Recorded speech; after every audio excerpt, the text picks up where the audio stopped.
Hello বন্ধুরা, এটি হলো আমার বিজয় দশমীর বিসর্জনের ভিডিও, যেখানে আমি, মা আর বাবা গিয়েছিলাম। আমার মা মিষ্টিমুখ করছে ঠাকুরকে, তারপর বরণ করছে। বরণ করার পর আমি কিছু ঠাকুরের ভিডিও করলাম, যেটা ভীষণ ভালো হয়েছিল। বাট আমি আগে যেতে পারিনি দেখতে। বিসর্জনের দিনকেই ঠাকুরকে দেখেছি, প্লাস প্যান্ডেলটাও সুন্দর করেছে। তারপর ঠাকুরটি গাড়িতে তোলা হলো। প্রথমে দুর্গা ঠাকুর তোলা হলো, তারপর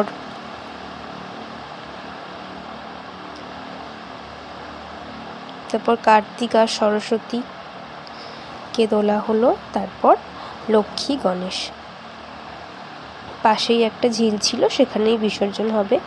তো বেশি দূর না, হেঁটে 5 মিনিটের রাস্তা। তো সেখানেই গাড়িতে ডিজে বাজিয়ে যাওয়া হচ্ছিল। বাকি ভিডিওগুলো পরের ভিডিওতে দেখতে পাবে।